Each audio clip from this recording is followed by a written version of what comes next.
Salut les cryptopotes. Alors du coup, ce que je fais aujourd'hui, je vais vous parler d'une vidéo que je viens de voir de Pro Indicators, qui était qui est donc une vidéo qui est sortie hier, et j'estime important de vous parler de cette vidéo. Je vous laisserai le lien bien évidemment en description, et je pense que les personnes qui suivent ma chaîne doivent voir cette vidéo. Pourquoi? Parce que je fais toujours en sorte que vous n'ayez pas un seul son de cloche et que vous soyez que avec des sources pro crypto. Et du coup là, ce monsieur fait une des meilleures analyses techniques que j'ai vues jusqu'à présent par rapport à l'évolution potentielle de Bitcoin. Je le redis, c'est potentiel. Il n'y a aucune raison de. Enfin, c'est pas un gars qui lit dans une boule de cristal ou quoi que ce soit. C'est plus que ça va permettre un petit peu de mesurer euh, votre stratégie long terme. Ça me paraît important. C'est-à-dire que, voilà, même s'il a tort, c'est pas grave. Le principal, c'est que vous puissiez avoir une information qui vient à l'encontre de ce que vous avez l'habitude de voir dans vos réseaux sociaux ou quoi que ce soit, qui sont pro-crypto-monnaie, et qui du coup vont être forcément euh, plus optimistes qu'il ne le faudrait. Prendre des contre-arguments et des personnes qui ont une lecture différente de la vôtre est toujours important. Surtout que là, c'est de la très bonne qualité. Par rapport à ce qu'il raconte, il dit que en gros, Bitcoin, là, on est parti, on est toujours pas sorti du crash. Oui, je sais qu'on dit crack, mais je m'en fous. Moi, je préfère dire crash, j'aime mieux. Et il explique comment est-ce que il y a vraiment un vrai parallèle à faire entre le crash de 2014 et celui de 2018.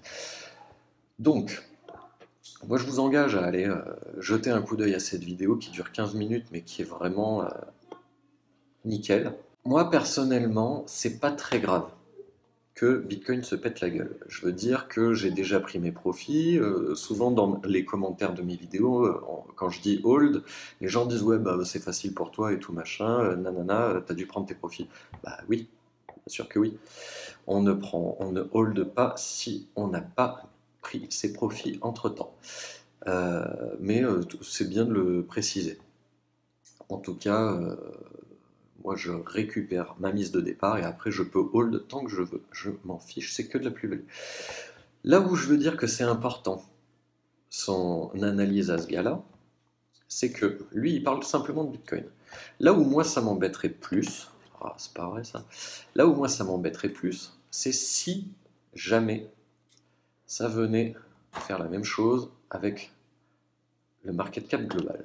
Je m'explique. Le market cap global, si vous regardez bien, il suit à peu de choses près le même mouvement que Bitcoin. C'est assez logique puisque Bitcoin est relativement majoritaire, même si aujourd'hui Bitcoin a une dominance de 41,7%. Pour autant, ça changerait au fait que lui, il parle de la bulle de 2014 quand elle a explosé. Ici, vous voyez, c'est à peine perceptible. Et pourtant, il a fallu 2 ans, il disait, pour que les gens puissent se remettre, ceux qui avaient acheté au mauvais moment, il leur a fallu plus de 2 ans pour revenir à leur capital de départ, d'investissement. Là où moi c'est problématique, c'est que si vous regardez bien, le total market cap sans Bitcoin, regardez, est-ce que vous voyez une différence vous? Moi personnellement, je ne vois pas de différence. Donc c'est problématique parce que si on a la même chose, regardez bien. On va prendre la zone dont il parle. On va prendre toute l'année 2014 par exemple. Ce qu'il faut voir, c'est comment est-ce que pendant longtemps, le market cap global s'est cassé la figure en 2014. Et ça dessine un peu la même chose. Un gros pic, une première cassure, une deuxième cassure et une troisième plus lente. C'est exactement ce qu'il explique le gars par rapport à Bitcoin. Le problème, c'est que le market cap global a fait la même chose puisque à l'époque, il y avait une dominance de Bitcoin de l'ordre de 89, 88, entre 80 et 90% de Bitcoin. Et ensuite, ça s'écarte parce que Ripple commençait déjà à faire des siennes avec 12 à 13%. 13,6 là et tout. Là où, du coup, la vidéo de ce monsieur est très importante, c'est si le market cap global suit encore une fois la même chose que Bitcoin, c'est là où moi ça m'embête. C'est que c'est tout le portefeuille. Pourquoi est-ce qu'on diversifie? C'est pour limiter les risques.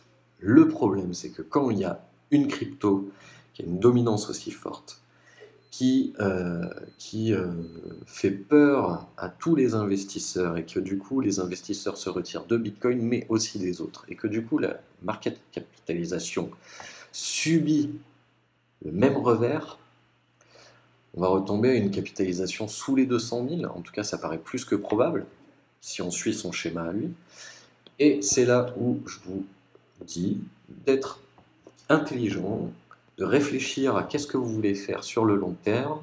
Est-ce que vous êtes prêt à attendre 2 ans que ça revienne? Parce que j'ai aucun doute sur le fait que ça reviendra.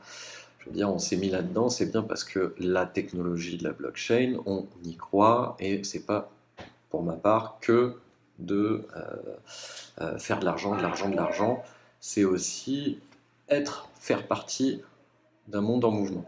Mais, voilà, si, admettons là, on est ici, de la chute de 2014, vous voyez qu'on va encore descendre de moitié. En étant moins pessimiste que ça, on peut descendre de 30%, et on peut descendre de 30% pendant 1 an ou 2. Est-ce que vous avez les reins suffisamment solides pour ça? Est-ce que vous n'allez pas faire de bêtises avant? Est-ce que vous n'avez pas déjà fait une bêtise? Est-ce que vous n'allez pas faire une bêtise là dans les prochains jours? Voilà. Je vous conseille de voir la vidéo de ce monsieur qui parle de Bitcoin, mais vu qu'il y a toujours un rapport entre les courbes de Bitcoin et les courbes du market cap global, moi, je vais peut-être voir comment est-ce que je vais réévaluer ou repenser certaines choses de ma stratégie long terme. Donc voilà, si vous avez déjà fait des plus-values, allez-y, profitez-en.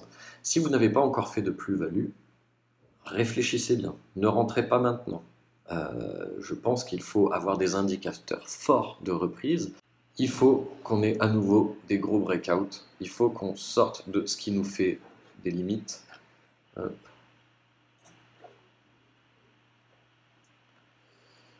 Voilà. Si là, a priori, vous voyez qu'il y a un trait autour de 500 000, hein, ici ça rebondit dessus, ici ça rebondit dessus, et c'est de l'analyse technique vraiment plus que basique sur des